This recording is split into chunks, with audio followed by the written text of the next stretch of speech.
Italy is lying to you. Not about the food, not about the history, but about the experience of actually being there in 2026 when 30 million other people had the same idea. The Italy that exists in the imagination and the Italy that exists on the ground have never been further apart. We ranked 20 Italian destinations from most regretted to most rewarding, on crowd data, value, authenticity, and the honest experience of travelers who went before you without a sponsored post attached. Number 20 will surprise you. Number 1 will completely rewrite your Italian itinerary. Number 20, the Colosseum, Rome. The Colosseum is one of the most extraordinary structures ever built by human hands. Completed in 80 AD, capable of holding 50,000 spectators. The engineering achievement it represents has no equivalent in the ancient world. The experience of visiting it in peak season has a different set of facts. 7 million visitors per year pass through the Colosseum. That makes it the most visited paid monument in the world. Entry requires advance booking. Walk-up tickets are functionally unavailable during summer months. The interior, while genuinely impressive, is experienced from elevated walkways above the arena floor in a crowd density that makes pausing, photographing, or simply absorbing the space practically impossible. A standard ticket with the Roman Forum and Palatine Hill costs 18 euros. A full experience ticket with underground and arena floor access costs 24 euros. Both require booking weeks to months in advance.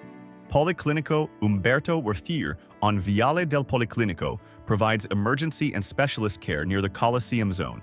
For senior travelers, the site's uneven ancient stone surfaces and significant gradient changes require genuine mobility planning before the visit.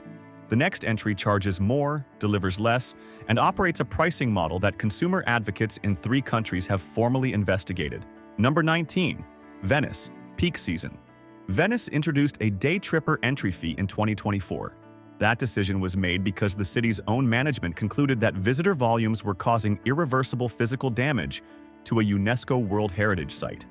When a city charges you to enter because too many people visiting it is destroying it, that is information worth processing before you book. The main tourist corridor between Santa Lucia Station and Piazza San Marco operates under one-way pedestrian flow management during peak months. A gondola ride costs 80 euros for 40 minutes.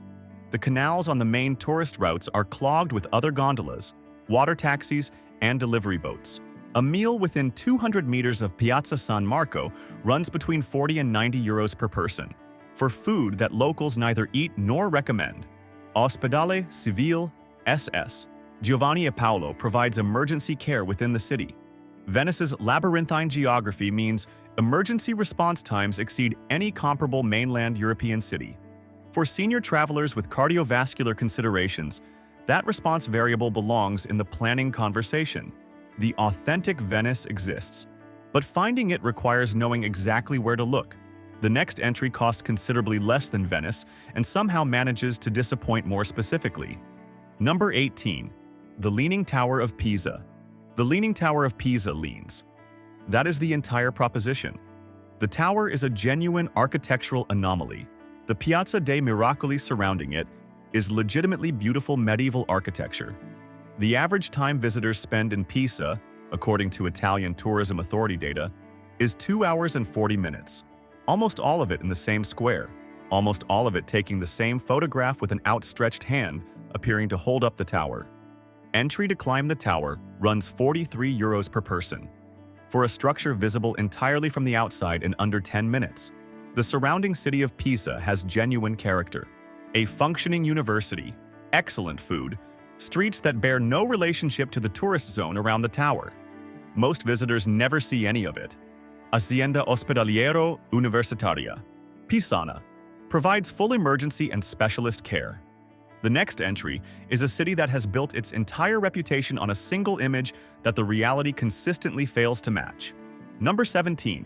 Cinque Terre, July and August. Cinque Terre, 5 cliffside villages strung along the Ligurian coast, produces some of the most shared travel photography in Italy. Colorful facades climbing steep hillsides above the Mediterranean. The reality of visiting in peak season involves crowd density, physical difficulty, and cost that the photographs systematically exclude. The coastal hiking trail section Via dell'Amore requires advance booking and charges an entry fee. The more demanding upper trails require fitness and footwear that most visitors arriving in sandals are not carrying. The villages, particularly Rio Maggiore and Vernazza, have become so saturated with tourist restaurants and souvenir shops that the authentic fishing village atmosphere the destination markets has largely disappeared. Train access between villages operates on a schedule that makes visiting all 5 in a single day genuinely rushed. Levante Hospital in nearby Sestri Levante provides the nearest emergency care with adequate capacity. Visit Cinque Terre in April or October. The difference is not marginal, it is categorical. The next entry is one of the most iconic cities in the world, and its specific disappointment involves something that billions of dollars in tourism infrastructure have failed to resolve. Number 16. Rome, August. Rome is one of the greatest cities in human civilization. August is when Romans leave it. Every Roman who can afford to abandon the city in August does exactly that.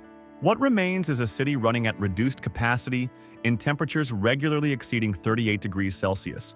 Many of the smaller museums, family-run restaurants, and neighborhood businesses that give Rome its genuine character close for the entire month of August for the traditional Ferragosto holiday.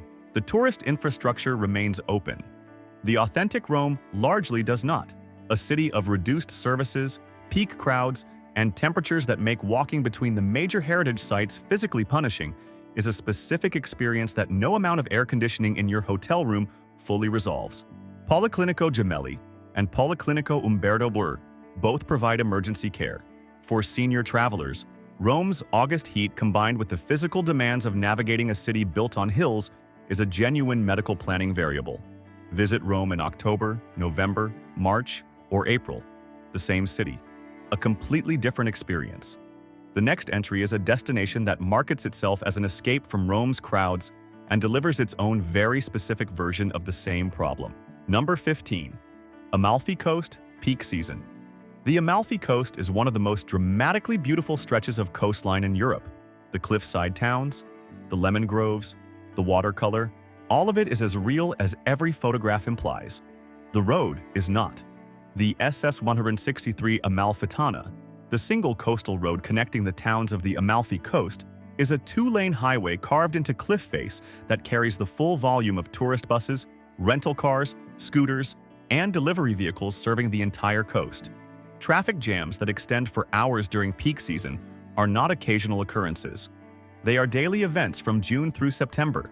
A journey between Positano and Amalfi town that covers approximately 12 kilometers can take 90 minutes in peak summer traffic. Hotel pricing on the Amalfi Coast runs between 200 and 800 euros per night for mid-range to luxury properties.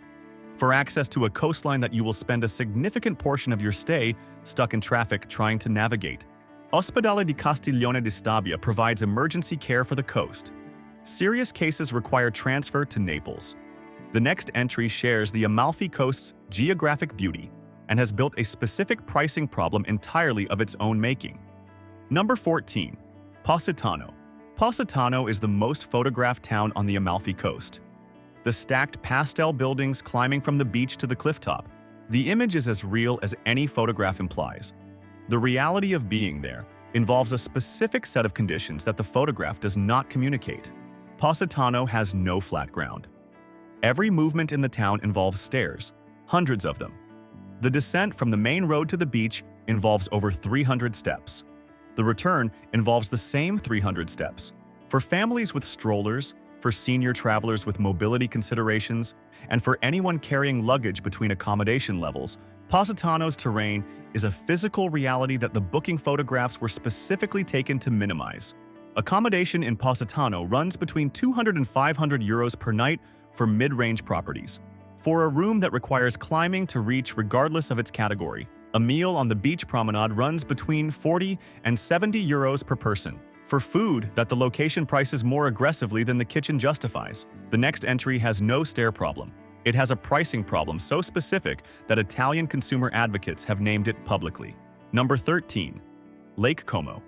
Lake Como is one of the most beautiful lakes in Europe. The glacier-carved water, the mountain backdrop, the Belle Epoque villas along the shore. These are genuine, and they are extraordinary. The pricing infrastructure built around them is something else. Lake Como accommodation runs between 200 and 600 euros per night for mid-range properties in the primary tourist towns of Como, Bellagio, and Verona. A restaurant meal in Bellagio runs between 40 and 80 euros per person, for food that a comparable establishment in Milan would charge 25 euros for. The ferry system connecting the lake's towns is functional, but operates on schedules that, during peak season, require planning that turns spontaneous exploration into a logistics exercise. The celebrity association that Lake Como's marketing relies on, George Clooney's Villa Oleandra being the most discussed, produces a specific expectation about the atmosphere and character of the destination that the reality of being one of 12 tourist boats moored near a famous private villa does not match. Ospedale Valduce in Como City provides emergency and specialist care. The next entry is Italy's most beloved art city and has a crowd problem so specific and so severe that the city government itself has introduced intervention measures. Number 12. Florence, Summer. Florence is one of the finest repositories of Renaissance art in the world. The Uffizi Gallery alone contains a concentration of masterworks that no other institution outside the Vatican approaches. The Duomo, Brunelleschi's Dome, the Ponte Vecchio, the David in the Accademia. These are real, and they are genuinely extraordinary. Florence in July and August is a categorically different destination from Florence in any other season. The city sits in an Arno River valley surrounded by hills that trap heat, with an efficiency that regularly produces temperatures exceeding 37 degrees Celsius. The Uffizi queue, even with advanced booking, involves standing in exposed heat for periods that the ticket confirmation does not disclose. The Accademia, the museum housing Michelangelo's David, operates timed entry tickets that still deliver crowds dense enough that the experience of standing before the David involves actively managing your position relative to 200 other people attempting the same viewing angle. Careggi University Hospital provides emergency and specialist care. For senior travelers, Florence's summer heat combined with the walking distances between major sites is a genuine medical planning variable requiring pre-departure consideration. The next entry is a destination that most Italian travel guides describe as essential and that most visitors who follow that advice wish they had researched more carefully first. Number 11. Pompeii, Midday. Pompeii is one of the most significant archaeological sites in the world. The Roman city preserved under volcanic ash from the 79 AD eruption of Vesuvius provides an unparalleled window into daily life in the ancient world. That significance is not in question. The specific experience of visiting Pompeii between 10 in the morning and 3 in the afternoon during summer is. The site covers approximately 66 hectares of unshaded ancient urban landscape, in temperatures regularly exceeding 35 degrees Celsius, with minimal seating, limited shade structures, and water access points that are insufficient for the visitor volume the site processes. The entry fee runs 16 euros per adult. The audio guide costs 3 euros additional. The combination of heat exposure, walking distance, and limited visitor infrastructure produces a specific physical demand that the entry price implies is managed. It is not consistently managed. Pronto Soccorso di Pompeii provides basic emergency care adjacent to the site. Serious cases require transfer to Naples. Arrive at opening before 9 in the morning, leave before 11. The site in those early hours is genuinely extraordinary. The same site at noon in August is a heat management exercise with historical content. If this list is reshaping how you think about planning an Italian trip, subscribe right now. This channel publishes destination rankings, travel safety breakdowns, and honest travel intelligence every week. The next entry is a destination whose specific disappointment has been building for 20 years and whose tourism industry has never once felt the financial incentive to address it honestly. Number 10. The Vatican Museums. The Vatican Museums contain one of the greatest collections of art and antiquity assembled in human history. The Sistine Chapel ceiling, painted by Michelangelo between 1508 and 1512, is one of the most significant artistic achievements in Western civilization. The experience of seeing it should be among the most moving available to any traveler in Europe. The experience of seeing it in peak season involves standing in a corridor so densely packed that maintaining visual contact with the ceiling while moving forward requires craning your neck above the heads of the people pressed immediately against you. 6 million visitors per year move through the museum sequence in a one-way flow that makes lingering in any room practically impossible. The Sistine Chapel prohibits photography, speaking above a whisper, and stopping in the center of the room.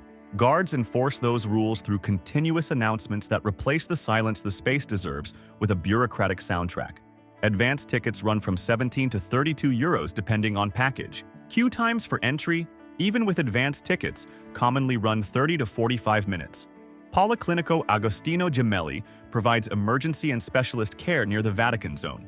The next entry is a city that millions of travelers skip in favor of its more famous neighbors. That is a mistake this list exists to correct. Number 9. Capri. Peak season. Capri is a limestone island in the Bay of Naples whose natural beauty is genuine, and whose tourism economy has optimized around extracting maximum revenue from visitors who arrive by ferry from Naples or Sorrento with limited time and unlimited expectation. The Blue Grotto, Capri's most famous natural attraction, is a sea cave accessible by rowboat at a cost of approximately 18 euros per person on top of the motorboat transfer cost. The experience lasts approximately 5 minutes. Inside a cave, the famous Piazzetta in Capri town operates as one of the most expensive small public squares in Europe. A coffee at a piazzetta table costs between 6 and 12 euros. For the privilege of sitting in a square that is genuinely charming, but is also genuinely occupied by several hundred other visitors having the same coffee. Accommodation on Capri runs between 200 and 1,000 euros per night during peak season. The island's medical infrastructure is limited. The Ospedale Capilupi on the island handles basic emergencies. Serious cases require the 40-minute hydrofoil back to Naples and transfer to one of the city's major hospitals. For senior travelers with any cardiovascular consideration, that evacuation chain is a genuine planning variable that the island's luxury positioning consistently obscures. The next entry is not an island, but it has the same evacuation problem and a tourist trap reputation that its own residents discuss openly. Number 8. Sorrento. Sorrento sits on a cliff above the Bay of Naples and serves as the primary base for visitors accessing the Amalfi Coast, Capri, and Pompeii. That transit function is its primary honest value.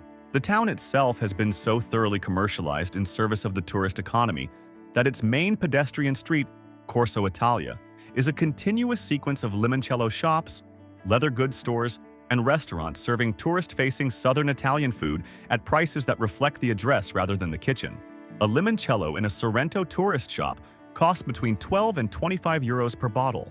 The same limoncello costs 5 to 8 euros from a producer 30 minutes inland.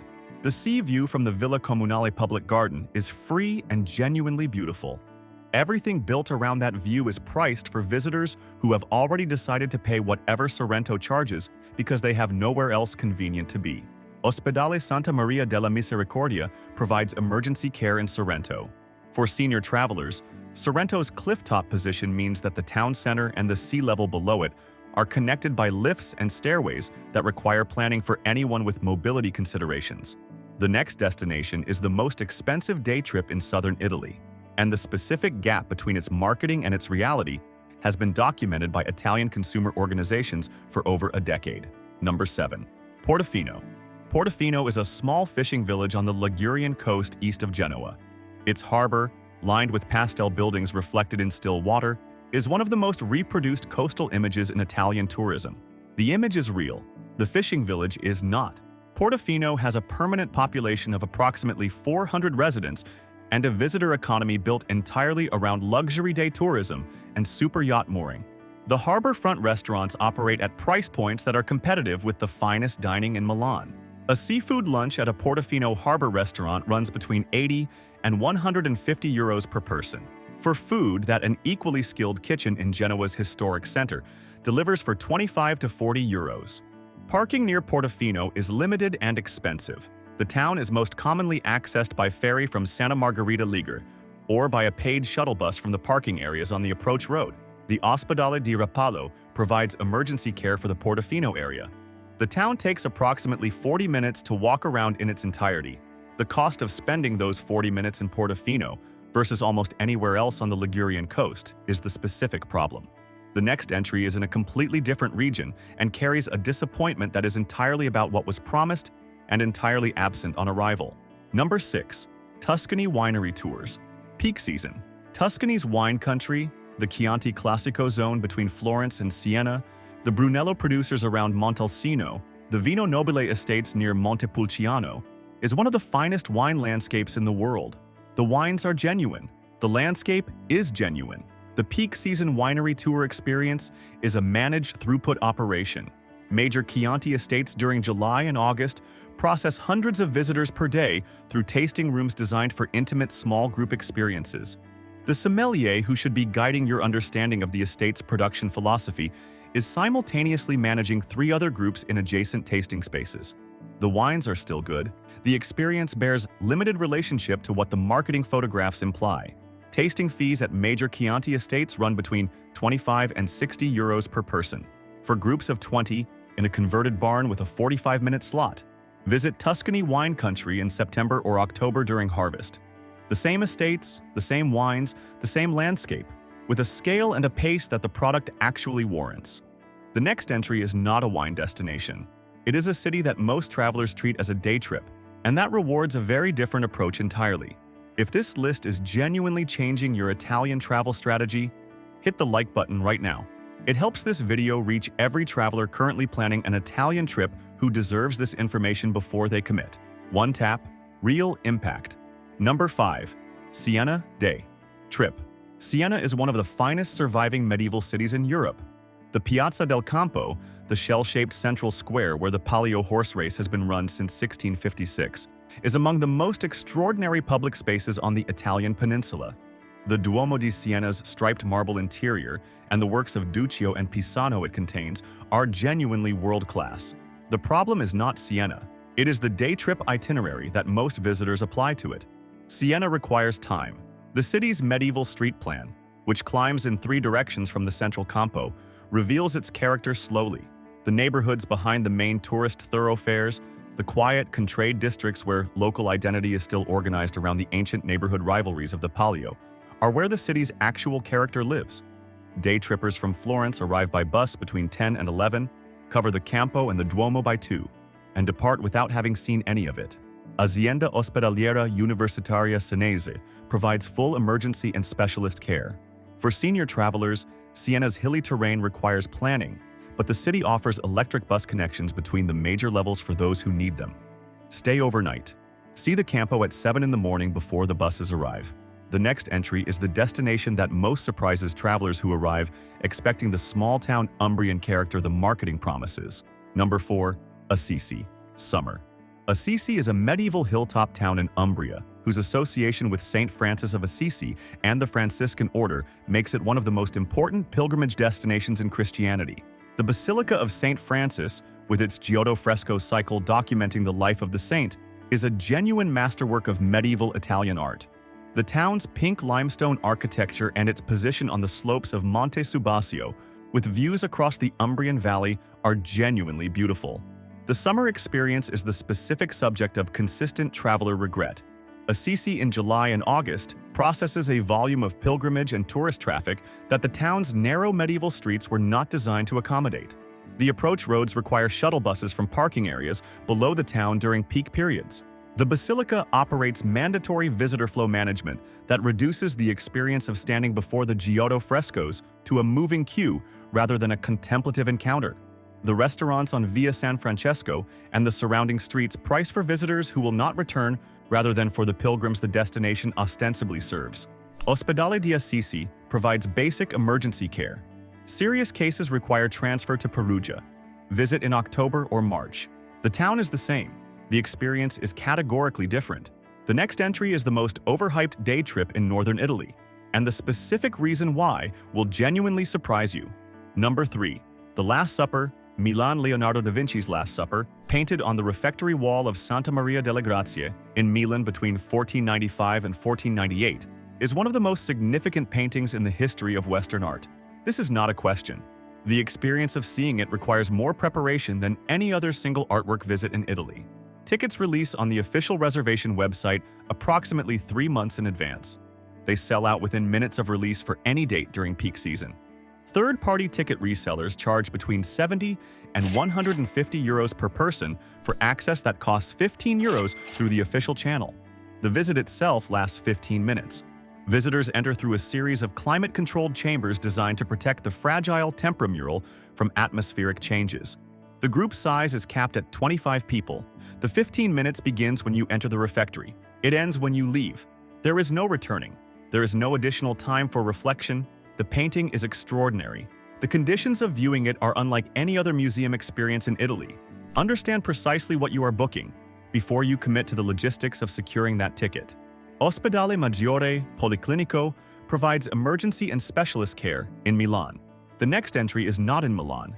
It is in a part of Italy that most international travelers have never seriously considered, and what it delivers has no equivalent anywhere else on this list. Number 2. Matera, Basilicata. Matera is a Sassi city. The Sassi are cave dwellings carved into a ravine, inhabited continuously for an estimated 9,000 years, making Matera one of the oldest continuously inhabited settlements on Earth. In 1952, the Italian government described the cave district as a national disgrace and forcibly relocated its residents. In 1993, UNESCO designated Matera a World Heritage Site. In 2019, Matera was designated a European Capital of Culture. The rehabilitation of Matera from disgrace to cultural capital within a single lifetime is one of the most extraordinary reversals in Italian urban history. The Sassi are not a reconstruction. They are not a themed recreation. They are an actual ancient urban neighborhood of cave churches, cave hotels, and cave restaurants that has been inhabited, adapted, and built upon for 90 centuries. Several cave dwellings are now hotels where guests sleep in rooms carved from tufa stone. A window looking across the ravine to the opposite cliff face covered in more caves. Silence at night that cities have not offered travelers for decades. A cave hotel room in the Sassi Caveoso, or Barisano district, runs between 80 and 160 euros per night. A full dinner of local Basilicata cuisine, lamb, local pasta, Aglianico wine from the nearby Vulture Vineyards at a restaurant in the Sassi runs between 25 and 40 euros per person. Matera is genuinely difficult to reach without a car. The nearest train station with regional connections serves Ferrovie Apullo Lucane from Bari Centrale, approximately 1 hour and 30 minutes. Ospedale Madonna delle Grazie in Matera on Via Montescaglioso provides emergency care approximately 2 kilometers from the Sassi. One destination remains, and it earns the top position by delivering something that the most famous Italian destinations have been gradually trading away for decades: the genuine, unhurried, unhyped experience of a place that exists primarily for the people who live in it. Number 1. Lecce, Puglia. Lecce is the capital of the Sorrento Peninsula at the southernmost tip of Puglia. It has a permanent population of approximately 90,000 people. It has a university. It has a food market on Saturday mornings that sells produce from the surrounding agricultural land at prices that reflect a local economy rather than a tourist markup. It has an architectural style so distinctive that art historians gave it its own name: Barocco Leccese, the Lecce Baroque. Buildings carved from the local golden limestone, Pietra Leccese, in a style of such ornamental extravagance that every facade is a different exercise in the same vocabulary of cherubs, foliage, and classical figures rendered in soft stone. The Basilica di Santa Croce, Lecce's masterwork, has a facade that takes a full 10 minutes to look at properly. Not because the crowd prevents you from standing still, because the detail requires it. Entry is free. The Piazza del Duomo, enclosed on 3 sides by cathedral, bishop's palace, and seminary, is considered one of the finest enclosed squares in Italy. It is accessible at any hour of the day or night without a ticket, a queue, or a crowd management system. At 7 in the morning, it is empty except for the light on the stone. Accommodation in Lecce's historic center runs between 60 and 120 euros per night for quality boutique properties in restored palazzo buildings. A full lunch of Puglian food, friselle, burrata, orecchiette alle cime di rapa, local primitivo wine, at a proper Lecce trattoria runs between 15 and 25 euros per person. That is what Italian food should cost when it is not being priced for people who will never return. Vito Fazzi Hospital on Via San Cesario provides emergency and specialist care for the Lecce area. For senior travelers, Lecce's historic center is among the flattest in southern Italy. The Pietra Leccese paving is smooth and consistent underfoot. The distances between major monuments are walkable without the gradient challenges that Rome, Florence, and the Amalfi Coast impose. The best Italian destination in 2026 is not the one on every algorithm-generated itinerary. It is not the one where the gondola queue starts at 8 in the morning, or the Vatican ticket sells out 3 months in advance.